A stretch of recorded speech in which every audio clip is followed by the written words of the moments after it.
मैं sub inspector की post का इंटरव्यू देने के लिए घर से निकल ही रहा था कि ताया ने मेरे हाथों में पकड़े डॉक्यूमेंट्स देखकर मुझे रोक लिया। उनकी नजरें उन कागजों पर नहीं, मेरी औकात पर थी। ताना मारते हुए उन्होंने कहा कि इंटरव्यू के चक्कर में वक्त बर्बाद करने से बेहतर है कि अपने बाप की तरह दर्जी का काम सीख लो, कम से कम पेट तो भर ही जाएगा। उनके शब्द सीधे मेरे दिल में जाकर चुभे, मगर मैं कुछ बोले बिना सब कुछ नजरअंदाज करके चुपचाप घर से निकल गया।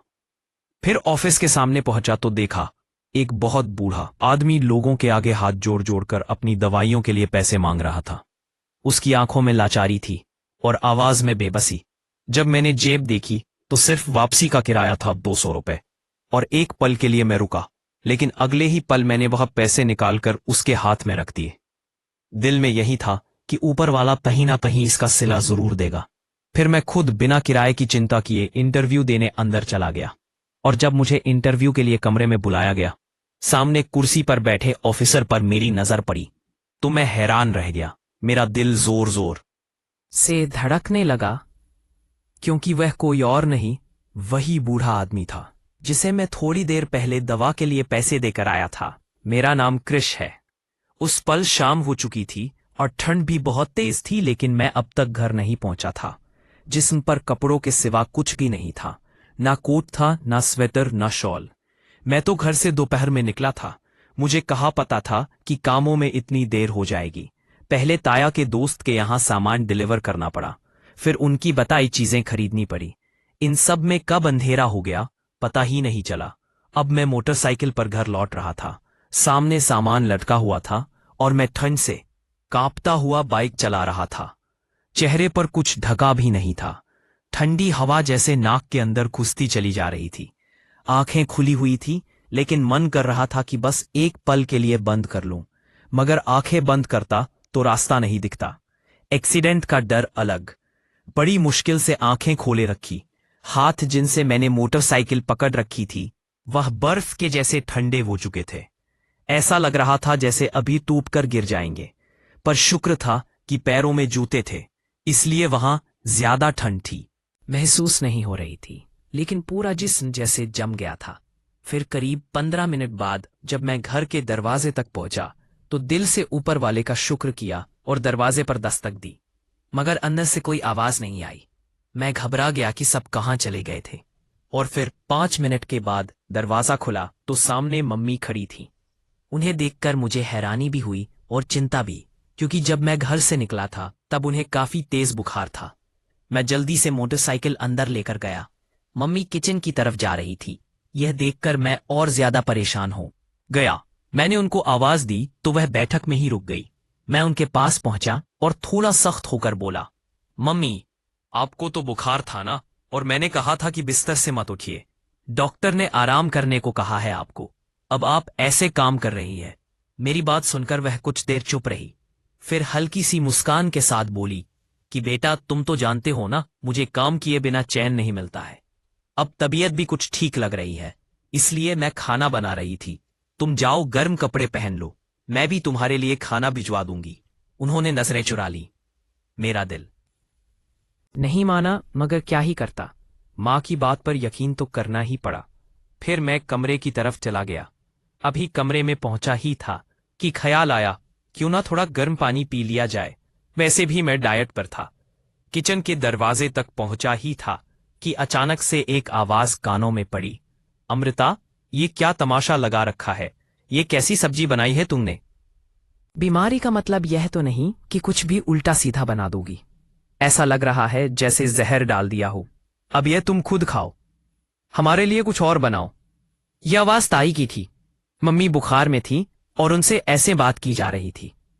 उस पल सब कुछ साफ हो गया कि मम्मी अपनी मर्जी से नहीं, बल्कि मजबूरी में किचन में खड़ी हुई थी। मेरा दिल चाह रहा था कि अंदर जाकर ताई से बात करूं, मम्मी के लिए आवाज उठाऊं, उनके हक में इंसाफ की बात करूं। लेकिन पापा की कही बातें याद आ गईं और मेरे कदम वहीं जम गए। मैं बस खड़ा हुआ सुनता रहा, बिल्कुल बेबस। अब ज्यादा नाटक करने की जरूरत नहीं है। ताई फिर बोली, हम ये सब्जी नहीं खाएंगे। उन शब्दों ने सिर्फ मम्मी को नहीं, बल्कि मुझे भी अंदर तक तोड़ के रख दिया था। फ्रिज से कोई दूसरी सब्जी निकालो और हमारे लिए कुछ अच्छा सा बनाओ। उसके बाद ही तुम्हें कमरे में जाने की इजाजत मिलेगी, समझी? ताई एक बार फिर मम्मी पर चिल्ला रही थी। उनकी आवाज में हुकूम था, कोई इंसानियत नहीं थी। और मुझे समझ नहीं आ रहा था कि मम्मी कुछ बोल क्यों नहीं रही है। बुखार में कांपती हुई सर झुकाए बस हाँ में हाँ मिलाए जा रही थी। कई बार मुझे मम्मी और पापा दोनों पर गुस्सा आता था कि आखिर वो ताया ताई के सामने इतने बेबस क्यों बन जाते हैं। क्या इस घर पर हमारा हक नहीं है? क्या हम भी इस घर के वारिस नहीं? फिर क्यों हम लोग नौकरों की तरह यहां पर जिंदगी जी रहे थे? लेकिन जैसे ही यह ख्याल आया, मैंने उसे अगले ही पल दबा दिया। यह वही ख्याल था जिसे पापा हमेशा मना करते थे। वो बार बार समझाते थे कि हम उनसे कम है बेटा, हमें कभी जुबान नहीं खोलनी है। मुझे अपनी मौजूदगी का एहसास दिलाना था, इसलिए मैं जानबूझकर पैरों की आहट करते हुए किचन की तरफ बढ़ गया। जैसे ही मेरे कदमों की आवाज पड़ी, ताई अचानक से खामोश हो गई। ना जाने उन्होंने क्या सोच लिया था। मम्मी चुपचाप किचन के अंदर चली गई। बेटा, तुम यहां पर क्या कर रहे हो? उन्होंने मुझसे बात की, लेकिन उनकी आंखों में भरी नमी और गले में अटका हुआ रोना साफ झलक रहा था। वो मुस्कुरा तो रही थी, मगर मैं जानता था वो बस खुद को संभाल रही थी। ताई ने फ्रिज से दूसरी सब्जी निकाली, जोर से रखी और चप्पल वहीं पटक कर बाहर चली गई। इसका सीधा मतलब था कि अब यह नई सब्जी भी मम्मी ही बनाएंगी। अब किचन में सिर्फ मम्मी और मैं रह गए थे। मेरे कहने पर मम्मी ने पानी गर्म करना भी शुरू किया और मैं दीवार से टेक लगाकर खड़ा हुआ। सब देखता रहा। मेरा दिल कर रहा था कि उनसे कुछ बोलूं, उन्हें रोकूं, उन्हें समझाऊं कि अनन्हा, अब बस बहुत हो गया, आप कब तक सहेंगी? लेकिन फिर मैंने खुद को रोक लिया। वह वैसे ही टूटी हुई थी। मैं नहीं चाहता था कि मेरी बातों से वह और ज्यादा इमोशनल हो जाए। मैं जानता था मेरी मम्मी एक मजबूत औरत थी। मैंने उन्हें हमेशा मजबूत ही देखा था और मैं नहीं चाहता था कि वह अपने जवान बेटे के सामने आंसुओं के आगे हार जाए। मम्मी ने मुझे गर्म पानी दिया और मैं उसे लेकर अपने कमरे में आ गया। पानी पीने का मन तो नहीं था, बस यूं ही टेबल पर रख दिया। मैं कमरे में इधर उधर टहलने लगा। स्वेटर पहन चुका था, जूते भी पहनो थे, इसलिए अब ठंड नहीं लग रही थी। लेकिन जिस चीज ने मुझे अंदर से जमा दिया था वो ठंड नहीं, मम्मी की वह हालत थी जो मैं अभी देख कर आया था। फिर कुछ देर के बाद मम्मी मेरा खाना लेकर आई। खाना रखते ही बिना कुछ बोले वापस मुड़ने लगी, तो मैंने उन्हें रोका। वो बोली, बेटा किचन में काम फैला है, तुम जरा बाद में बात करना, और वह चली गई। मेरी माँ बुखार में भी इतना सारा काम कर रही थी और मैं उनके लिए कुछ नहीं कर पा रहा था। उस पल मुझे खुद से नफरत सी हो रही थी। मेरे लिए डूब मरने जैसा एहसास था। मुझे साफ समझ आ गया था कि अब चुप रहना कोई हल नहीं है। अब मुझे अपने माँ बाप के लिए कुछ ना कुछ बोलना ही होगा। आखिर कब तक हम खामोशी की चादर ओढ़े रहेंगे? फिर खाना खाने के बाद मैं टहलने के लिए बाहर निकल आया। वैसे ठंड तो थी ही, लेकिन खाने के बाद बैठना मुझे वैसे भी पसंद नहीं था। मैं बैठक में इधर से उधर चल रहा था कि तभी कमरे से ताया निकलते हुए दिखाई दिए। मुझे देखकर वह सीधे मेरी तरफ आ गए। हाँ भाई, तुम यहां पर क्या कर रहे हो, और वह भी रात के इस वक्त? मैंने कितनी बार कहा है ना कि रात को अपने कमरे में रहा करो। शर्म नहीं आती बैठक में टहलते हुए? उनके लहजे में ऐसा था जैसे मैंने कोई जुर्म कर दिया हो। मैं अपने ही घर की बैठक में चल रहा था और वह मुझसे शर्म की बात कर रहे थे। ताया, मैंने ऐसा क्या किया है जिसमें शर्म आने वाली बात हो? मैंने सीधे जवाब दिया, मैं अपने ही घर में टहल रहा हूं। मेरे हिसाब से इसमें कुछ भी गलत नहीं है। मैं उनके सामने कभी खामोश नहीं रहता था। मैं हमेशा अपनी बात रखता था। शायद यही वजह थी कि वह लोग मुझे पसंद नहीं करते थे। मेरे सामने ज्यादा जुबान मत चलाओ। ताया भड़क गए, और अपने छोटे से दिमाग पर इतना जोर मत डालो कि यह बातें समझ सको। यह तुम्हारे लेवल की बातें नहीं है। अच्छा होगा कि चुपचाप यहां से अपनी शक्ल गुम करो। मेरी बेटियां कमरे से निकलती रहती हैं, क्या तुम उन्हें देखते रहोगे? अब उनकी बात सुनकर मैं समझ गया था कि असली वजह क्या है।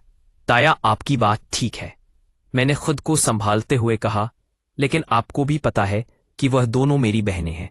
मैंने कभी उन्हें गलत नजरों से नहीं देखा, और ये हमारा भी घर है। अगर मैं यहां नहीं रहूंगा तो फिर कहां जाऊं? मेरी बात सुनते ही उनके चेहरे पर ताना उभर आया कि ज्यादा दिमाग मत लगाओ, तुम इस काबिल नहीं हो कि मेरी ये बातें समझ सको। बड़े आए मुझे समझाने वाले, अब यहां से दफा हो जाओ। उनके शब्द मेरे कानों में नहीं सीधे दिल में लगे थे। लेकिन उसी पल मुझे ये भी एहसास हो गया कि अब ये चुप्पी ज्यादा दिन नहीं चलने वाली थी। ताया की बात सुनकर मैं चुपचाप अपने कमरे की तरफ मुड़ ही रहा था कि अचानक उन्होंने फिर से मुझे आवाज दी। मैं चाहकर भी अनसुना नहीं कर पाया। फिर पलटकर देखा तो वह हाथ के इशारे से मुझे अपनी तरफ बुला रहे थे। मेरा मन भारी था, लेकिन फिर भी मैं उनके पास चला गया। उन्होंने बिना मेरी तरफ देखे कहा कि जो पैसे मैंने तुम्हें सामान मंगवाने के लिए दिए थे वह कहाँ है? उसमें से कुछ तो बचे ही होंगे। तब मैंने शांत लहजे में जवाब दिया कि ताया, उसमें से कुछ भी पैसे नहीं बचे और मैंने आपको सारे बिल दे दिए हैं। अब आप खुद देख लीजिए। बस मेरी यह बात सुनते ही उन्होंने वह बिल जेब से निकाला जो मैंने थोड़ी देर पहले ही उन्हें दिया था। वह बिल को बहुत गौर से देखने लगे, जैसे उसमें कोई बहुत बड़ा जुर्म छुपा हुआ हो। फिर ताने से भरे लहजे में बोले कि जरूर तुमने इसमें कोई हेरा फेरी की होगी। मुझे तुमसे यही उम्मीद थी। आगे से मैं तुम्हें कभी पैसे नहीं दूंगा। जो चीज लेनी होगी मैं खुद जाऊंगा। मुझे तुम पर जरा सा भी भरोसा नहीं है। यह कहकर ताया जी वहां से चले गए और मैं वहीं का वहीं खड़ा रह गया। मेरे कदम जैसे जमीन में गड़ गए थे। उन्होंने मुझे इंसान नहीं, नौकर से भी बुरा समझ लिया था।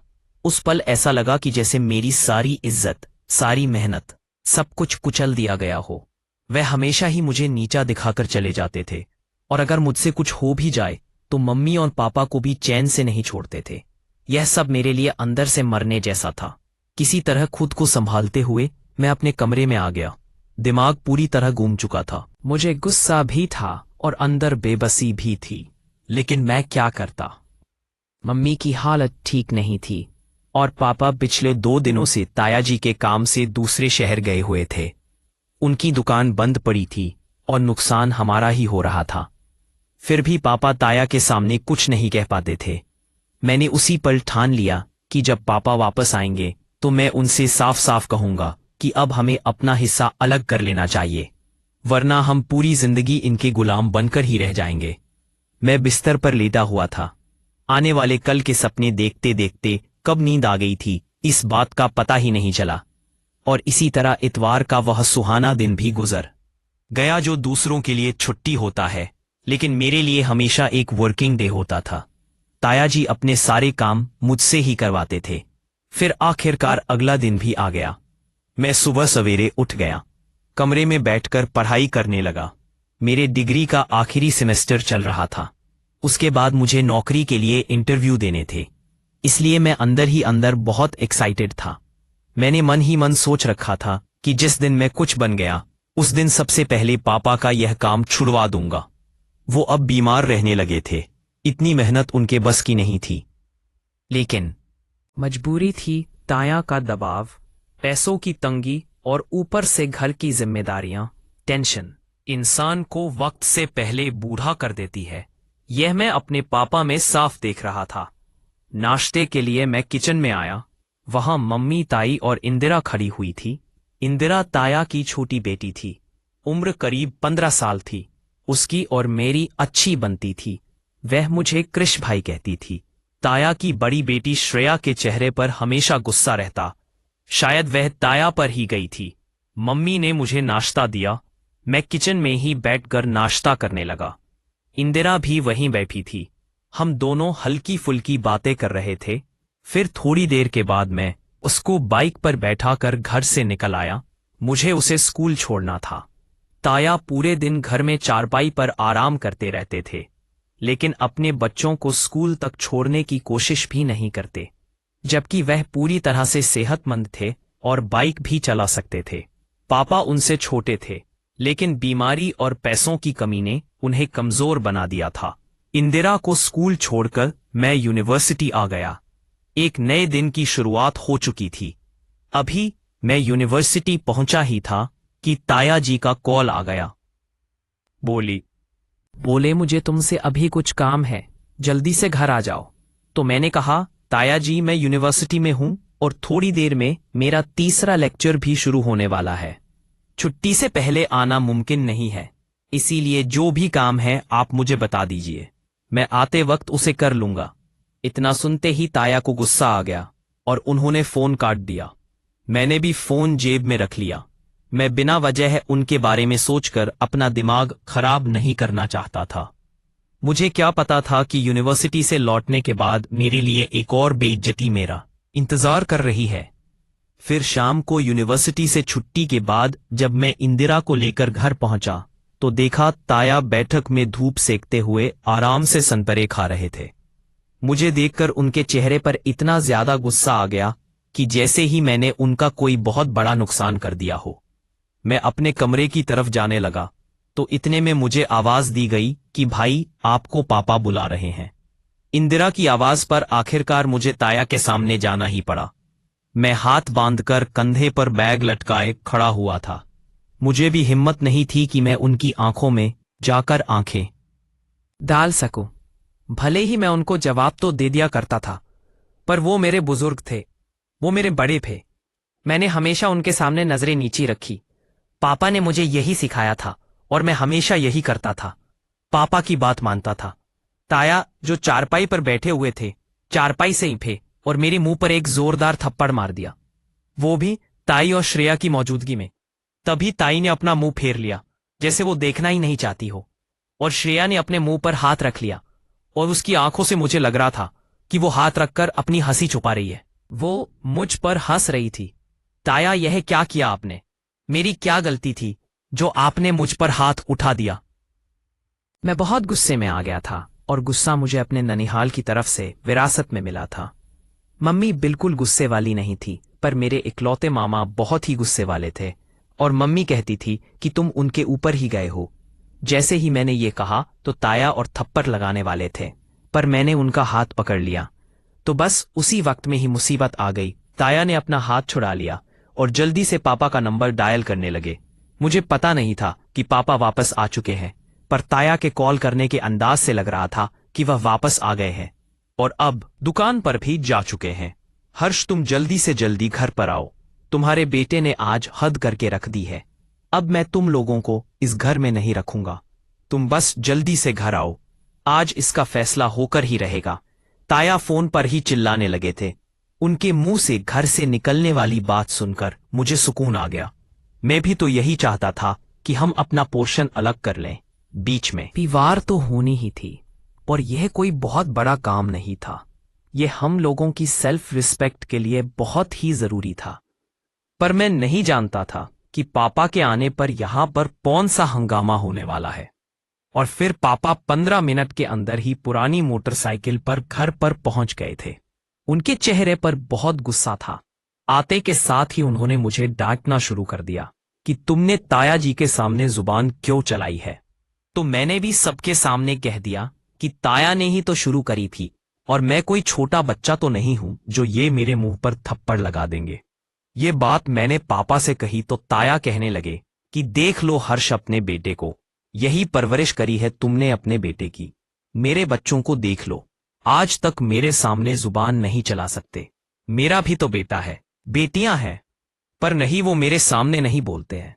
तुम्हारा बेटा तुम्हारी तरह बदतमीज हो रहा है। पापा के आते ही ताया उनको बातें सुनाना शुरू हो गए थे, पर पापा बिल्कुल खामोश खड़े हुए थे।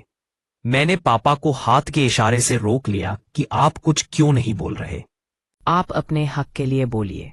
तो पापा ने मुझे चुप रहने के लिए कहा था कि जी भाई बताइए, आपने मुझे इमरजेंसी में क्यों बुलवाया है। पापा भीगी बिल्ली बने हुए खड़े थे। ताया चारपाई पर बैठे हुए थे और पापा उनके सामने हाथ बांधकर खड़े हुए थे। हर्ष, आज तक मैंने तुम पर बहुत एहसान किए, पर अब मुझे लगता है कि मुझे वो एहसान रोक देना चाहिए और तुमको इस घर से चले जाना चाहिए। अब मुझे तुम्हारा बेटा इस घर में बर्दाश्त नहीं होता। जैसे ही ताया ने यह बात कही तो मुझे सांप सूंघ गया। मैंने पापा की तरफ देखा तो वो मेरी तरफ नहीं देख रहे थे। मुझे इस बात की बिल्कुल भी समझ नहीं आई और मैंने इस चीज को दिखाया। पापा और ताया के सामने भी कहा कि ताया, क्या मतलब है आपका, हम यह घर क्यों छोड़ कर जाएंगे? यह हमारा भी तो घर है। जैसे ही मैंने यह कहा था तो ताया के चेहरे पर एक मुस्कुराहट आ गई। अरे, लगता है कि तुम्हारे बाप ने तुम्हें बताया नहीं है कि यह घर मेरे नाम पर है। मैं जब चाहूं तुम लोगों को यहां से निकाल सकता हूं। यह तो मेरा एहसान मानो कि मैं तुम लोगों को यहां पर रखा हुआ है। ताया की बातें मेरा दिमाग घुमाने के लिए काफी थी। पापा यह क्या कह रहे हैं? आखिर घर इनके नाम पर क्यों है? पापा आप भी तो उनके भाई हैं और विरासत में आपको भी तो हिस्सा मिलना चाहिए ना। मैं उस लम्हे जज्बाती हो रहा था। पापा की आंखों में आई हुई नमी मुझे खामोश करवा रही थी। क्रिश तुम अभी यहां से चले जाओ, मैं तुम्हें बाद में बताऊंगा। अभी तुम जाओ। पापा मुझे वहां से भेजना चाह रहे थे, पर मेरा जाने को बिल्कुल भी दिल नहीं कर रहा था। पर क्या करता, आखिरकार मुझे वहां से भेज ही दिया। मैं अपने कमरे में आ गया था। मैं इतना गुस्से में था कि आते के साथ मैंने अपना वह परफ्यूम तोड़ दिया जिसको खरीदने के लिए मैंने 2 महीने इंतजार किया था। इसलिए मुझे अपना गुस्सा और घर का माहौल पसंद नहीं था। इसकी वजह से मेरा ही नुकसान हो जाता था, भले ही इसमें मेरा कुछ भी कसूर था। मैंने अपने हाथों से मेरा परफ्यूम तोड़ दिया, पर यह सब ताया जी के गुस्सा दिलाने की वजह से ही हुआ था। मेरा सारा कमरा खुशबू से महक गया। वो परफ्यूम जिसको मैंने पैसे जमा करके 0 रुपए का खरीदा था, अब फर्श पर गिर चुका था और इसी की वजह से सारे कमरे में खुशबू ही खुशबू फैल गई थी। पर आज कुछ भी मुझे बिल्कुल अच्छा नहीं लग रहा था, क्योंकि मेरा दिल अफसोस से भरा हुआ था, और जब दिल उदास हो तो कुछ भी अच्छा नहीं लगता। मेरा दिमाग घूम रहा था, आखिरकार पापा ने यह घर ताया के नाम पर क्यों लगाया? यह सवाल मेरे दिमाग में बार बार आ रहा था। और फिर 10 मिनट के बाद मम्मी और पापा दोनों ही मेरे कमरे में आ गए थे। आते ही पापा शुरू हो गए और वह मुझसे कह रहे थे कि तुम्हारी हिम्मत कैसे हुई भाई साहब, और मुझसे ऊंची आवाज में बात करने की। वह ठीक कह रहे हैं, मैंने तुम्हारी परवरिश ही ठीक नहीं की। उनके बच्चों ने कभी उनके सामने जुबान नहीं चलाई है, पर तुम हर वक्त बोलते रहते हो। यह कहते के साथ ही पापा ने निढाल हो जाने के अंदाज में बेड पर बैठ गए थे। वह रो रहे थे। मैं भागकर उनके कदमों में बैठ गया। मैं जमीन पर बैठा था, तब मम्मी भी उनके पास ही पड़ी कुर्सी पर बैठी हुई थी। पापा आप कैसी बातें कर रहे हैं? मैं आपका अच्छा बेटा हूं, आपकी हर बात मानता हूं, मगर मुझे अच्छा नहीं लगता कि कोई आपकी बेइज्जती करे। मैं इसी वजह से ही बात कर रहा था। छोड़िए इन बातों को और मुझे यह बताइए कि ये घर वाला क्या मामला है? मैंने कहा, ये दोनों ने मुझे वह बताया जो कि मेरे सारे अरमान पर पानी फेर गया था। पापा ने अपने मुंह से मुझे बताया कि जब उनकी उम्र सिर्फ 15 साल की थी और उनके माँ बाप उनको छोड़कर जा चुके थे, तो उस वक्त ताया ने यह घर अपने नाम करवा लिया था। एक तो पापा उस वक्त छोटे थे और उनको समझ नहीं थी कि उनके भाई ने क्या करवाया है, पर जब उनको समझ आया तो फिर भी उन्होंने इस चीज के लिए नहीं कहा, क्योंकि वह उनका बड़ा भाई था और हमेशा उनका ख्याल रखता था, खाने पीने का इंतजाम करता और फिर बाद में मां के साथ शादी भी करवाई। इसीलिए आज तक पापा उनके तर्ज के बोझ तले दब गए थे। यह बड़ी ही अजीब बात थी कि बड़ा भाई छोटे भाई का हक खा ले और फिर उस पर एहसान जताए कि मैंने तुम्हें अपने घर में रखा हुआ है। आज तक मुझे इस चीज की समझ में नहीं आई थी कि पापा ताया से इतना डरते क्यों हैं। आज उन्होंने इस बात को भी क्लियर कर दिया था कि उनके माँ बाप जल्द ही दुनिया से चले गए थे और उनके जाने के बाद ताया ने ही पापा को संभाला था। पापा पढ़ाई में ज्यादा तेज तो नहीं थे, नॉर्मल से थे, इसलिए उनको स्कूल से निकालकर दर्जी की दुकान पर डाल दिया था और वहीं पर ही पापा ने काम सीखा। दरअसल ताया पापा से बड़े थे, पर उनकी औलाद से मैं बड़ा था। उनकी शादी पहले हुई थी, पर उनके यहाँ औलाद नहीं हुई थी। उनके यहाँ शादी के 8 से 10 साल के बाद हुई थी, इसलिए मैं उनके बच्चों से बड़ा था। पापा की बातें सुनकर मैं बिल्कुल गूंगा होकर रह गया था। पापा मैं आपसे एक बात कहूं, मैंने कहा तो वह रोते हुए सर हिलाने लगे। पापा आप तो ताया को जितना भी अच्छा समझ लें, वह आपके लिए कभी अच्छा नहीं सोचते, बल्कि वह तो आपके दुश्मन है। उन्होंने आपका कोई भला नहीं सोचा, बल्कि दरअसल नुकसान ही किया। अगर इस वक्त वह आपको दर्जी की दुकान पर नहीं बैठाते तो शायद आज आप कुछ बन चुके होते। मेरी बात पर पापा मुस्कुराते हुए बोले कि नहीं बेटा, मैं पढ़ने में बिल्कुल भी अच्छा नहीं था। यह तो तुम्हारे ताया का मुझ पर एहसान है कि उन्होंने मुझे किसी ना किसी काम पर लगा दिया। अगर वह मुझे काम पर नहीं लगाते तो आज मैं कमाने के लायक भी नहीं होता। पापा लंबी चौड़ी बातें करने के बाद वहां से चले गए। मम्मी भी उनके पीछे पीछे चली गई थी और मैंने अपना सर पकड़ लिया था। मैंने अपने दोनों हाथों से अपने बालों को नोच रखा था। ताया ने बहुत बड़ा जुल्म किया था। जिसको अब मैं रोक नहीं सकता था। पर मैं उनसे नफरत जरूर कर सकता था। पहले भी मैं उनसे कोई प्यार तो नहीं करता था, पर अब मेरी नफरत में और ज्यादा बढ़ावा हो गया। और फिर वक्त ऐसे ही गुजरता चला गया। मैं रेगुलर यूनिवर्सिटी जा रहा था, मेरा आखिरी सेमेस्टर था। मैं उसको बिल्कुल भी छोड़ना नहीं चाहता था। ताया हर रोज मुझ पर प्रेशर डालते कि तुम बाप के साथ जाकर दर्जी की दुकान पर बैठो ताकि घर में कुछ पैसे आ जाए। तुम अपने ऊपर खर्च कर रहे हो, इतने बड़े हो गए हो फिर भी कमाते नहीं हो। और वो हर वक्त मुझे सुनाते रहते, लेकिन मैंने आज तक उनकी बातों पर ध्यान नहीं दिया। मैं तो जानता था कि वो मुझे भी पापा की तरह काम में लगाना चाहते हैं ताकि मैं पढ़ लिख कर कुछ कर नहीं जाऊं। आज फ्राइडे था और यूनिवर्सिटी में नहीं गया। कल मैंने फीस जमा करवानी थी। मैंने सोचा कि आज ही ताया से फीस के पैसे ले लेता हूं। पापा जितने भी पैसे कमाते थे आकर ताया के हाथ पर ही तो रख देते थे और फिर वही सब घर वालों को खर्च देते थे। मैं ताया के कमरे के दरवाजे पर गया तो मुझे वहीं पर से कुछ आवाजें आईं। मैं अंदर नहीं गया था। अंदर ताई और उनकी बड़ी बेटी श्रेया बैठी हुई थी। ताया भी वहीं पर बैठे हुए थे। वह लोग मुझे दिखाई तो नहीं दे रहे थे क्योंकि दरवाजा बंद था, पर मुझे साफ आवाज आ रही थी। उनकी बेटी श्रेया चीख रही थी। न जाने वह किस बात की जिद कर रही थी, पर इतना तो मुझे समझ आ गया था कि वह जिस भी बात की जिद कर रही है वो ताया नहीं मान सकते। देखो, मैं तुमसे आखिरी बार कह रहा हूं कि अपनी लाडली बेटी को समझा दो। जो यह कह रही है वह नहीं हो सकता। मेरी नाक ना कटवाए। उसकी शादी उस लड़के से नहीं हो सकती। भले ही यह उसको पसंद करती है, पर मुझे यह मंजूर नहीं। और मैं उसको एक ऐसे इंसान की बहू नहीं बना सकता जो कबाड़ का काम करता है। ताया अजीब सी बातें कर रहे थे। मुझे ज्यादा तो समझ नहीं आ रहा था, पर मुझे इतना तो जरूर समझ आ गया था कि उनकी बड़ी बेटी श्रेया किसी से शादी करने के लिए कह रही है। पर श्रेया तेज आवाज में बोली थी कि पापा, मैंने आपको बताना था और मैंने बता दिया। मैंने आपसे कोई इजाजत नहीं मांगी। मैं अपने फैसले खुद कर सकती हूं। अगर आपको कोई एतराज है तो मुझे कोई परेशानी नहीं। मैं जाकर कोर्ट मैरिज कर लूंगी। फिर तो आपके नाक पटने से बच जाएगी ना ये। अब कहते के साथ ही शायद वह उठकर खड़ी हुई, क्योंकि उसके कदमों की आहट मुझे सुनाई दे रही थी। पर फिर अचानक से ही वह वहीं पर खत्म हो गई, क्योंकि शायद उसको रोक लिया था। बदतमीज, तुम्हें शर्म नहीं आती बाप से इस तरह की बातें करते हुए? मेरी औलाद तो है ही नालायक। अरे उस कृष को देखा है, हमेशा अपने माँ बाप की बात मानता है और मेरी भी बात मान लेता है। हालांकि वह जवान लड़का है, तो उससे कुछ सीखो। मैं तुम्हारी शादी किसी अमीर खानदान में करूंगा, और अगर तुमने कोर्ट मैरिज की तो फिर मुझसे बुरा कोई नहीं होगा। ये कहते के साथ ही शायद श्रेया को बाहर आने की इजाजत मिल गई थी, इसलिए मैं फौरन से ही कमरे के दरवाजे से हट गया। श्रेया बाहर निकलकर आ गई। उसने मुझे नहीं देखा था। वह जल्दी से अपने कमरे की तरफ बढ़ गई और मैं मुंह पर हाथ रखे हुए खड़ा था। मुझमें अब इतनी हिम्मत भी नहीं थी कि मैं अंदर जा पाता, पर समझ गया था कि ताया जी गुस्से में होंगे और फिर अपनी बेटी का गुस्सा मेरे ऊपर भी निकाल सकते हैं। इसलिए मैंने अपने कमरे की तरफ रुख कर लिया। अब मेरे दिमाग में खिचड़ी पकने लगी थी कि वे हर वक्त जो बेइज्जत करते थे, कभी किसी चीज के ताने देते तो कभी किसी चीज के। अब मेरे पास भी उनका एक राज आ गया था। मैं उसको बाहर निकाल सकता था, पर मैंने उसको मुश्किल वक्त के लिए रख लिया।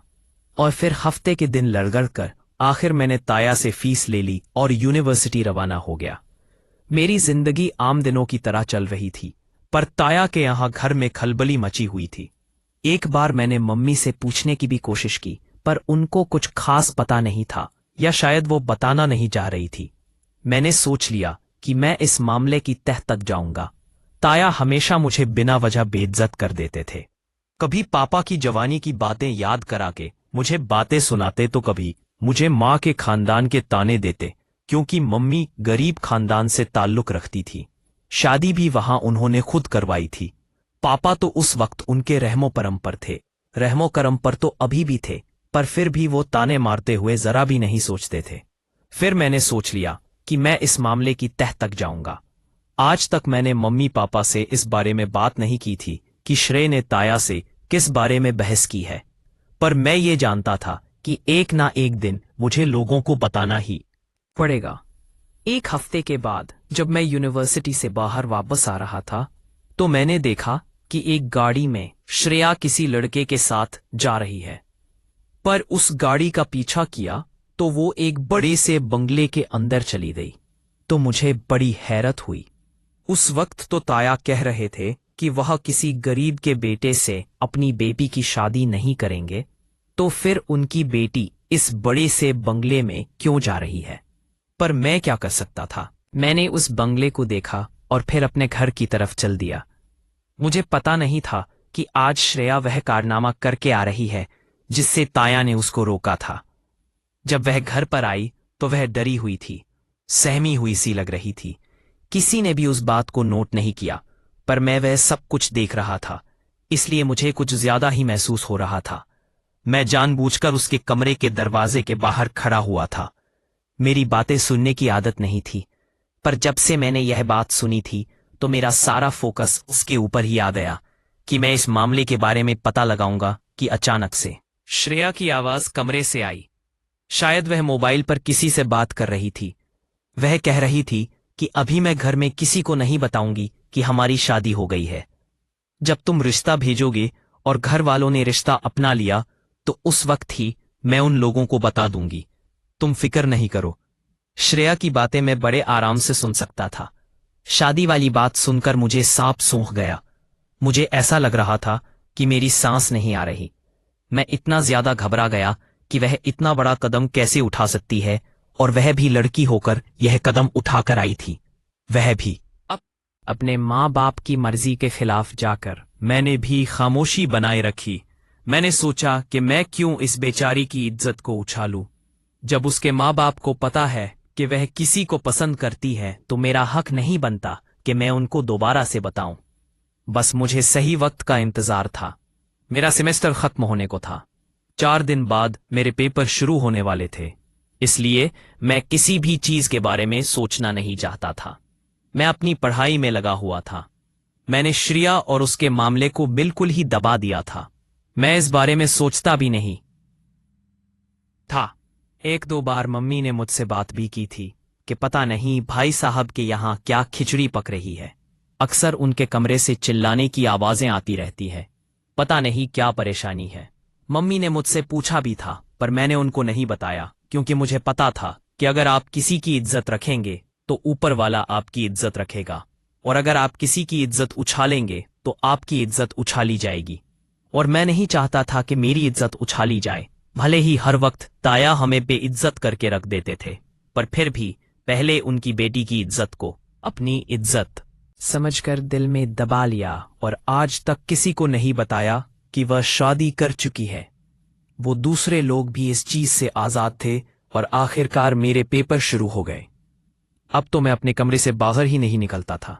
मैं सारा दिन कमरे में रहता, बस पेपर के टाइम से घर से बाहर निकलता, फिर पेपर देने के बाद फौरन से घर आ जाता, और आखिरकार मेरे पेपर्स खत्म हो गए। अब मुझे रिजल्ट आने का इंतजार था। रिजल्ट के आने के बाद ही मैंने पुलिस में अप्लाई करना था। मैंने सोच लिया था कि मैं किसी अच्छी सी पोस्ट पर लग जाऊंगा, और उसके बाद कोई घर किराए पर लेकर अपने माँ बाप को इस घर से लेकर चला जाऊंगा। मैं ताया से घर तो नहीं ले सकता था, पर मैं अपने माँ बाप को छत तो दे सकता था। भले ही वह छत किराए की हो, पर फिर भी अपनी तो होती। मैंने बहुत ज्यादा प्लान बना लिए थे। मुझे पता नहीं था कि आगे क्या होने वाला है।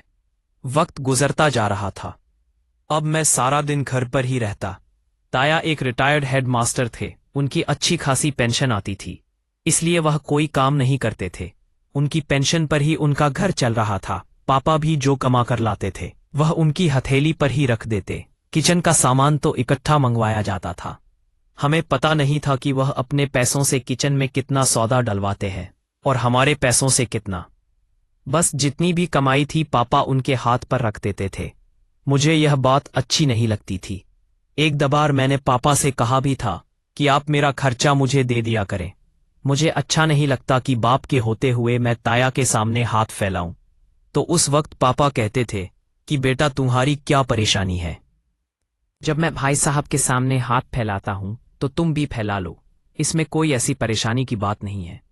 वह हमारे बड़े हैं और इसी बात ने मुझे आज तक चुप करवा कर रखा था। एक दिन मैं रोज के मुताबिक ही घर पर मौजूद था कि मुझे महसूस हुआ कि जैसे घर में कुछ तैयारी हो रही है। मैंने मम्मी से पूछा तो वह कहने लगी कि आज श्रेया को देखने के लिए भाई साहब ने कुछ लोगों को बुलवाया है। उनके स्वागत के लिए तैयारियां हो रही हैं। तुम भी घर पर ही रहना। अगर कुछ मंगवाना होगा तो मैं तुम्हें भेज दूंगी और मंगा लूंगी। श्रेया अपने कमरे में है।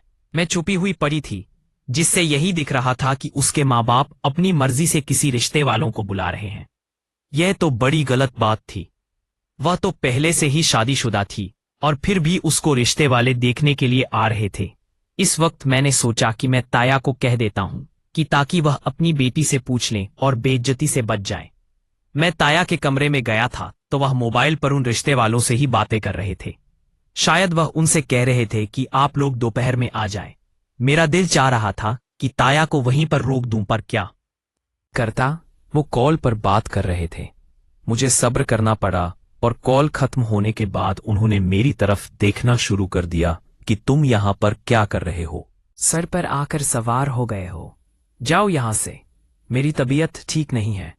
उन्होंने समझा था कि मैं अपनी कोई बात करने के लिए आया हूं, पर जब मैंने उनसे कहा कि मुझे श्रेया के बारे में बात करनी है तो वह हैरत में आ गए और बड़ी अजीब नजरों से मुझे देखने लगे। ताया, बात दरअसल ये है कि श्रेया तो शादी कर चुकी है और ये सिर्फ मैं जानता हूं, इसलिए बेहतर यही होगा कि आप उससे पूछ ले। ये ना हो कि शादी होने के बाद आप खुद बेइज्जत हो जाएं। क्या पता वह शादी ही नहीं करे।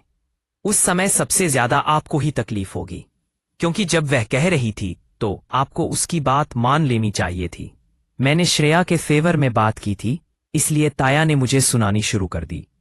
उन्होंने मेरे चेहरे पर थप्पड़ लगा दिया और हजारों बातें भी सुना दी कि तुम्हें शर्म नहीं आती मेरी बेटी के बारे में ऐसी बातें करते हुए। वो ऐसी वैसी नहीं है। मैं उसकी मर्जी से ही ये रिश्ते वालों को बुला रहा हूं और उसने कोई शादी नहीं की है। ये बात तुम्हारे दिमाग में किसने भर दी है? मैं तुम्हारे मुंह से ये बातें नहीं सुनूं। निकल जाओ यहां से। आखिरकार मुझे वहां से निकलने के लिए कह दिया तो मैं भी चुपचाप वहां से निकल आया। मेरा दिल पत्थर का हो गया था। मैंने सोच लिया कि मैं भी खामोश हो जाऊंगा। जब ताया मेरी बात नहीं सुन रहे तो मैं भी उनको यह बात नहीं याद दिलाऊंगा कि वह क्या कर रहे हैं। और फिर जब दोपहर को रिश्ते वाले आए तो श्रेया भी उनके सामने आकर बैठ गई। उसके चेहरे पर बहुत ज्यादा उदासी और गुस्सा था। कहीं से भी यह नहीं लग रहा था कि यह सब उसकी मर्जी से हो रहा है। वह तो किसी दूसरे इंसान से पहले ही शादी कर चुकी थी, तो वह कैसे खुश हो पाती? ताया और मेरे अलावा किसी को पता नहीं था, पर ताया मानने को तैयार नहीं थे और फिर आखिरकार रिश्ता पक्का हो गया। वह लोग मंगनी करके चले गए थे और 1 महीने के बाद की तारीख तय कर दी गई। इस बात पर भी श्रेया ने कुछ नहीं कहा। न जाने उसने क्या सोच रखा था। ताया ने मेरी बात नहीं मानी और श्री भी यह बात नहीं जानती थी कि उसका बाप यह बात जानता है या नहीं, या फिर मैं भी जानता हूं। वो बाप बेटी एक दूसरे से बात कर चुके हैं। जो भी था, मैंने सबसे खुद को अलग कर लिया। मुझे इंटरव्यू की तैयारी करनी थी। 2 दिन पहले मेरा रिजल्ट आ गया था, जो कि बड़ा ही शानदार था, इसलिए मैं पुलिस में इंटरव्यू दे सकता था। मैंने अप्लाई कर दिया। इंटरव्यू वाले दिन शुरू होने थे, पर अब मुझे उसकी तैयारी करनी थी। मेरे पास 2-4 दिन ही थे, इसलिए मैं दोबारा से पढ़ाई पर लग गया। मैं किसी भी हाल में यह इंटरव्यू क्लियर करना चाहता था। इस इंटरव्यू से ही मेरा आने वाला कल संवर सकता था। अगर मुझे सब इंस्पेक्टर की जॉब मिल जाती तो फिर मेरे बड़े मसले हल हो जाते। मैं हर वक्त यही प्रार्थना करता रहता और मैंने मम्मी पापा से भी कह दिया था कि आप लोग मेरे लिए प्रार्थना करें। मम्मी भी हर वक्त मेरे लिए प्रार्थना करती रहती थी और मेरे कहने पर यही कहती थी कि बेटा, तुम्हें कहने की जरूरत नहीं है। मेरी सारी प्रार्थना हमेशा तुम्हारे लिए ही है और तुम्हारे साथ है। एक बार मैंने मंगनी के बाद भी श्रेया को देखा कि वह कभी उस लड़के के साथ बाइक पर जा रही होती तो कभी गाड़ी में लड़का एक ही होता था। कभी उसके पास पुरानी सी बाइक होती तो कभी गाड़ी। मुझे उस चीज की समझ नहीं आ रही थी। मुझे तो यही लग रहा था कि शायद वह गाड़ी किसी दोस्त वगैरह से चलाने के लिए लेकर आता होगा, क्योंकि जिसके पास गाड़ी हो वो क्यों पुरानी सी बाइक पर सफर करेगा। वो ताया की इज्जत के गुलछर्रे उड़ा रही थी और घर में किसी को पता ही नहीं था। मैंने भी जुबान पर ताले लगा लिए और फिर आखिरकार वह दिन भी आ गया जिस दिन मैंने इंटरव्यू के लिए जाना था। मैं सुबह सवेरे ही उठ गया। इंटरव्यू के लिए तो मुझे दोपहर में जाना था, पर मैंने सोच लिया था कि मैं सुबह सुबह उठकर ही सारा कुछ दोबारा से रिवाइज कर लूंगा और तैयारी भी ठीक ठाक करूंगा। नाश्ता वगैरह करने के बाद मैं नहाने के लिए चला गया और अपना सबसे अच्छा सूट पहनकर जब बाहर आया तो ताई हैरत से मुझे देखने लगी कि तुम कहां पर तैयार होकर जा रहे हो। उन्होंने बड़ा अजीब से लहजे में पूछा था, जो मुझे बिल्कुल भी अच्छा नहीं लगा। मैं इंटरव्यू देने के लिए जा रहा हूं। आज मैंने सब इंस्पेक्टर की पोस्ट के लिए इंटरव्यू देने जाना है। आप प्रार्थना करिएगा। मैंने उनको प्रार्थना के लिए कहा। उनके चेहरे पर मेरे लिए कोई भी खुशी नहीं थी। मुझे तो लग रहा था कि वह दिल ही दिल में मुझे बद्दुआ देने लगी हो कि वह मेरी बात सुनकर चुपचाप वहां से अंदर चली गई। और फिर सारी तैयारी करने के बाद जब बैठक में बैठा हुआ था, वक्त गुजर रहा था, तो इस वक्त ताया जी आ गए।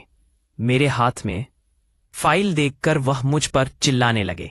वह बेइज्जती करने लगे थे कि इंटरव्यू वगैरह के चक्कर में नहीं पड़ो और चुपचाप अपने बाप के साथ दर्जी का काम सीख लो और घर में 4 पैसे कमाकर लेकर आओ।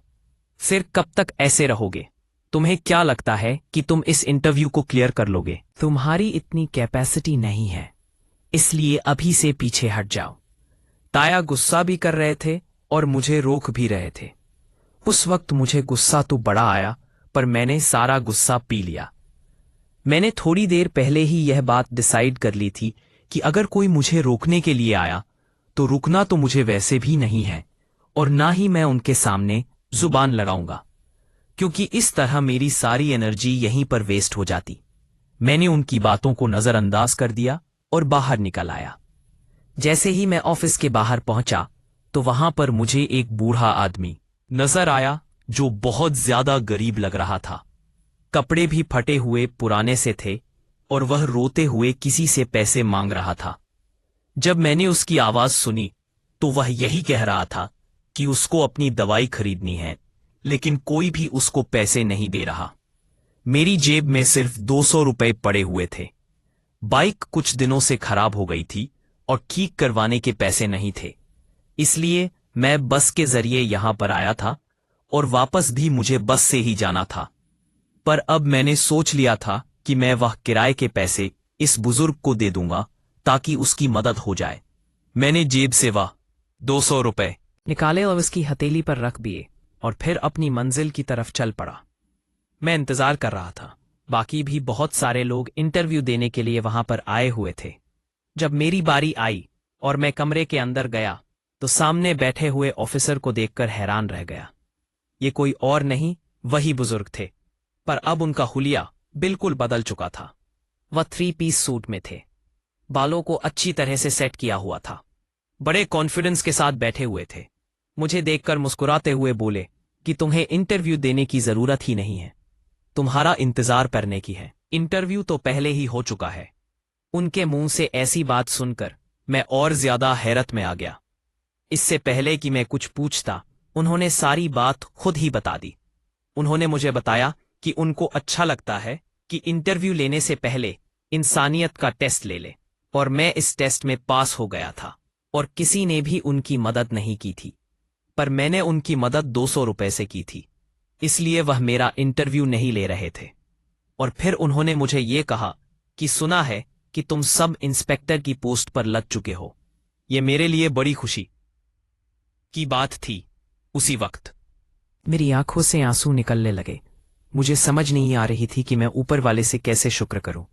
ये देखकर उन्होंने मुझसे पूछा तो न जाने क्यों मैंने सारी कहानी उनको सुना दी। ये नहीं देखा कि वे मेरे लिए गैर थे। मैं उनसे पहली बार मिल रहा था, पर फिर भी सब्र नहीं हुआ और मैंने उनको अपनी सारी मुश्किलें बता दी तो वे अपनी कुर्सी से उठ गए और मेरे सर पर हाथ रख दिया और कहा कि बेटा, मैं भी तुम्हारी ही तरह था। मैंने भी तुम्हारी तरह मेहनत करके अपने माँ बाप को सहारा दिया। अब मैं तुम्हारी मदद जरूर करूंगा। एक घर खाली पड़ा हुआ है, मैं उसको पूरे तौर पर तुम्हें नहीं दे सकता क्योंकि अभी तुम सिर्फ सब इंस्पेक्टर की पोस्ट पर ही लगे हो।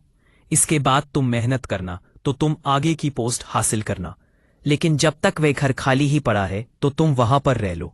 जैसे ही उन्होंने ये बात कही तो मैं और ज्यादा रोने लगा। उन्होंने मुझे गले से लगा लिया। हम दोनों के दुख एक जैसे थे। और फिर जब मैं मिठाई का डिब्बा लेकर घर पहुंचा तो ताया की फैमिली को तो आग लग गई। किसी को भी यकीन नहीं आ रहा था, पर यकीन करना ही था। मैंने मम्मी पापा से कह दिया, अब हम इस घर से चले जाएंगे। वह भी राजी हो गए थे, पर अब ताया का दिल नहीं चाह रहा था कि मैं इस घर से जाऊं। ना जाने उन्होंने क्या सोच लिया था। 15 दिन बाद श्रेया की शादी थी और मुझे नहीं लगता था कि ये शादी हो पाएगी। हमने सोचा था कि शादी के बाद हम यहां से चले जाएंगे, क्योंकि शिफ्टिंग में भी तो कुछ ना कुछ टाइम लगना ही था। पर शादी होने से पहले ही बर्बादी का सामान हो गया। ना जाने उन लोगों को कहां से पता चल गया कि श्रेया पहले से ही शादी कर चुकी है।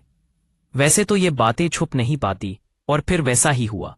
फिर उन्होंने रिश्ता खत्म कर दिया और ताया को 1000 बातें भी सुनाई। उस दिन हमारा बदला पूरा हो गया था, जो हमने उनसे नहीं लिया बल्कि ऊपर वाले ने लिया था, क्योंकि ऊपर वाला बेहतरीन बदला लेने वाला है। उस दिन ताया ने मेरे कदमों में गिरकर मिन्नतें की थी कि मैं इस लड़के से अपनी बेटी को डिवोर्स दिलवा दूंगा। फिर तुम अपने उस दोस्त से मेरी बेटी की शादी करवा दो, जो अक्सर तुम्हारे साथ घर पर आया करता था। वह मुझे पसंद है। क्या तुम उससे बात कर लोगे? मुझे बहुत हैरत हुई कि कोई इतना भी ढीठ कैसे हो सकता है। एक तो उन्होंने हम पर इतने ज्यादा जुल्म किए थे, और ऊपर से वह मुझसे ही फेवर मांग रहे थे और मेरी मिन्नतें कर रहे थे। वह मुझसे माफी मांग रहे थे, कह रहे थे कि मुझे माफ करके मेरी बेटी की शादी करवा दो। पर मैंने भी उनसे कह दिया कि मैं आपको माफ नहीं करूंगा। उसी वक्त पापा भी आ गए, बढ़ गए और मेरे कंधे पर हाथ रख दिया। बेटा, माफ करने वाला बड़ा होता है, तुम अपने ताया को माफ कर दो। जैसे ही पापा ने कहा तो मेरी आंखों से आंसू निकल गए। पापा, मुझे बड़ा नहीं बनना, मैं छोटा ही ठीक हूं, मैं उनको माफ नहीं कर सकता। यह आवाज मेरे दिल से निकली थी। मैं उनको जिंदगी भर माफ नहीं कर सकता। मेरा सारा बचपन उनके दबाव में गुजर गया था, और जब मैं किसी काबिल हो गया तो उस वक्त मैं उनको नजर आ रहा था कि वह मुझसे मदद मांग रहे थे। उस रात हम तीनों नए घर में आ गए थे। घर बहुत बड़ा नहीं था, लेकिन उसमें एक अजीब सी शांति थी, ऐसी शांति जो मैंने पहले कभी महसूस नहीं की थी। ना तानों की आवाज, ना डर किसी के कदमों की आहट से दिल का कांपना, बस सन्नाटा था और सुकून। मैंने जैसे ही दरवाजा बंद किया, मम्मी कुछ पल के लिए वहीं खड़ी रह गई। उन्होंने चारों तरफ देखा, दीवारें, फर्श, छत, और फिर अचानक उनकी आंखें भर आईं। बेटा, उन्होंने धीमी आवाज में कहा कि आज पहली बार लग रहा है कि यह हमारा घर है। उनके शब्द सुनकर मेरे गले में कुछ अटक गया। जिस औरत ने पूरी जिंदगी दूसरों के घर में चुप रहकर काट दी, आज वही औरत अपने घर की बात कर रही थी। पापा खामोश थे। वह कमरे में रखे पुराने से सोफे पर बैठ गए। उनके चेहरे पर थकान थी, लेकिन उस थकान के पीछे एक अजीब सा सुकून भी था, जैसे सालों के बाद उन्होंने अपने कंधों से कोई बहुत भारी बोझ उतार दिया हो। मैं किचन में गया, वहां कुछ नहीं था, ना सही से बर्तन, ना राशन। फिर भी मम्मी ने मुस्कुराकर कहा कि कोई बात नहीं बेटा, कल सब ले आएंगे, आज तो बस चैन से सोना है। रात को जब सब अपने अपने कमरे में चले गए तो मुझे नींद नहीं आ रही थी। मैं खिड़की के पास खड़ा बाहर देख रहा था। ठंडी हवा चेहरे से टकरा रही थी, लेकिन आज वो ठंड नहीं चुभ रही थी। मुझे अपना बचपन याद आने लगा। ताया की डांट, मम्मी की खामोशी, पापा की झुकी हुई आंखें, और आज हम उस सब से बाहर आ चुके थे। कुछ देर के बाद मैं मम्मी के कमरे की तरफ गया। दरवाजा हल्का सा खुला था। मम्मी गहरी नींद में थी। उनके चेहरे पर एक सुकून था जो मैंने पहले कभी नहीं देखा था। शायद बरसों बाद उन्हें बिना डर के नींद आई थी। मैं वहीं खड़ा रहा और दिल ही दिल में खुद से वादा किया कि अब इन्हें कभी किसी के आगे झुकने नहीं दूंगा। सुबह जब आंख खुली तो सूरज की रोशनी सीधे कमरे में आ रही थी। ये वही सूरज था, लेकिन आज उसकी रोशनी अलग लग रही थी। मम्मी जल्दी उठ गई थी। हल्का सा बुखार भी था, लेकिन चेहरे पर अजीब सी ताजगी थी। मैं चाय बनाकर लाती हूँ, उन्होंने मुस्कुराकर कहा। मैंने पहली बार देखा कि मम्मी बिना डर के किचन में काम कर रही थी। ना कोई रोकने वाला था और ना ही कोई ताने मारने वाला। पापा चाय का कप हाथ में लेकर बोले, बेटा सही किया तूने, हमने बहुत देर कर दी थी। मैं कुछ नहीं बोला, बस उनकी तरफ देखा। उस नजर में शिकायत नहीं थी, बस समझ थी। उस दिन मुझे एहसास हुआ कि घर दीवारों से नहीं, इज्जत से बनता है, और इज्जत तब मिलती है जब इंसान खुद को कम समझना बंद कर देता है। नई जिंदगी की शुरुआत हो चुकी थी, डर के बिना, तानों के बिना, और सबसे जरूरी बात, इज्जत के साथ। रात का सन्नाटा अब भी घर में छाया हुआ था। मम्मी अपने कमरे में सो चुकी थी। पूरे घर में बस घड़ी की टिक टिक सुनाई दे रही थी। मैं अपने कमरे में लेटा था, मगर नींद आंखों से कोसों दूर थी। तभी मैंने देखा कि पापा चुपचाप बाहर आकर बैठक में बैठ गए। उनके हाथ में चाय का अधूरा कप था। वो उसे पी नहीं रहे थे, बस पकड़े हुए थे, जैसे किसी सोच में बहुत दूर चले गए। हो, मैं उठा और उनके पास जाकर बैठ गया। कुछ देर तक हम दोनों खामोश रहे। फिर अचानक पापा की आवाज आई, तुम्हें बुरा लगा था ना बेटा? मैं कुछ नहीं बोला, शायद बोल पाता तो टूट जाता।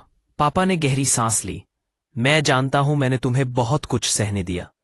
तुम्हारे ताया के सामने मैं चुप रहा। उनकी आवाज कांप रही थी। मैंने पहली बार पापा को इतना टूटता हुआ देखा। मैं डरता था बेटा, उन्होंने आकर कहा। डरता था कि कहीं घर टूट गया तो तुम्हारी पढ़ाई रुक जाएगी। डरता था कि मैं तुम्हें वह जिंदगी नहीं दे पाऊंगा जो तुम डिजर्व करते हो। इसीलिए हर ताना, हर जुल्म चुपचाप सह लिया। यह शब्द सुनकर मेरा सीना भर आया। वो आदमी जिसे मैंने हमेशा मजबूत मान लिया था, पर आज मेरे सामने अपने डर को दिखा रहा था। पर सबसे बड़ा डर ये था कि पापा की आंखों से आंसू गिर पड़े, कि कहीं तुम्हें मेरी वजह से जिंदगी में पीछे ना रहना पड़े। मैंने उनका हाथ पकड़ लिया। पापा, आपने मुझे पीछे नहीं रखा। मेरी आवाज भारी हो गई। आपने मुझे लड़ना सिखाया, चुप रहकर भी। पापा ने मेरी तरफ देखा। उनकी आंखों में सवाल भी था और सुकून भी। मैं खुद को रोक नहीं पाया। मैं आगे बढ़ा और पापा को गले लगा लिया। वो पल ऐसा था जैसे बरसों की चुप्पी एक ही पल में टूट गई हो। अब आप कभी किसी के आगे नहीं झुकेंगे, मैंने कहा। अब मैं हूं ना, तो पापा रो पड़े। और शायद पहली बार बिना शर्म के उस रात मुझे समझ आया कि मर्दानगी ऊंची आवाज करने में नहीं, जिम्मेदारी उठाने में होती है। और बाप वो नहीं जो घर चलाता है, बाप वो होता है जो बच्चों को टूटने से बचाता है। हम देर तक बैठे रहे और उसी खामोश रात में हम दोनों थोड़े हल्के हो गए। पापा ने उस रात बात करने के बाद जैसे मेरे अंदर कुछ ठहर गया था। बरसों से जो बोझ दिल पर रखा था वो हल्का हल्का उतरने लगा। अगली सुबह जब नींद खुली तो पहली बार लगा कि मैं किसी डर के साए में नहीं उठा हूं। मम्मी किचन में थी। बिना किसी जल्दबाजी के, बिना किसी ताने के, बिना किसी डर के उन्होंने मुझे चाय दी और मुस्कुराकर कहा कि आज तुम्हारी नौकरी की पहली सुबह है बेटा। उनकी आंखों में गर्व था, वही गर्व जो उन्होंने कभी खुलकर दिखाया नहीं था। मेरी भी पोस्टिंग का पहला दिन था। जब मैंने वर्दी पहनी, आईने के सामने खड़ा होकर खुद को देखा तो यकीन ही नहीं हुआ कि मैं वही हूं जिसे कभी दर्जी बनने का ताना दिया गया था। आज सब इंस्पेक्टर की वर्दी में खड़ा था। मम्मी ने वर्दी पर हाथ फेरते हुए कहा कि भगवान ने देर से सुना लेकिन सही सुना। पापा चुपचाप खड़े थे। उनकी आंखें नम थी, लेकिन चेहरे पर सुकून था। उधर ताया का हाल दिन ब दिन बदलता जा रहा था। जिस समाज में वह कभी सीना तान कर चलते थे, वही लोग अब सवाल पूछने लगे थे। बेटी की शादी क्यों टूटी है? इतनी जल्दी रिश्ता कैसे खत्म हो गया? ताया जवाब नहीं दे पाते थे। घर में अब पहले जैसी आवाज नहीं रही थी। बड़ी बेटी चुपचाप रहने लगी। छोटी बेटी इंदिरा उनसे सवाल करने लगी थी। पापा, आपने भैया और चाचा चाची के साथ ऐसा क्यों किया? यह सवाल ताया को अंदर से तोड़ने लगे थे। एक दिन वे हमारे नए घर तक आए। वही ताया जिनकी आवाज से कभी पूरा घर कांप जाता था, आज दरवाजे पर खड़े थे। मैंने दरवाजा खोला तो वे मुझे देखकर कुछ पल चुप रहे, फिर बोले, नौकरी मुबारक हो। उनकी आवाज में ना घमंड था ना हुक्म, बस थकान थी। मैं गलत था। उन्होंने सर झुका लिया। जो मैंने बोया था वही काट रहा हूं। मैंने कुछ नहीं कहा, ना ताना मारा ना खुश हुआ, बस चुप रहा। ताया अंदर आए। मम्मी सामने बैठी हुई थी। उन्हें देखकर ताया की आंखें भर आई।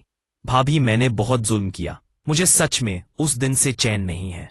मम्मी ने कुछ नहीं कहा, सिर्फ इतना बोली कि अब सब बीत गया है। यह शब्द मासी के नहीं थे, लेकिन बदले के भी नहीं थे। ताया उठकर जाने लगे। जाते जाते बोले कि तू सही निकला बेटा, तूने मुझे कितना समझाने की कोशिश की। और मैं उनकी आवाज रोनिहार हो गई। वह बिना बात पूरी किए ही चले गए।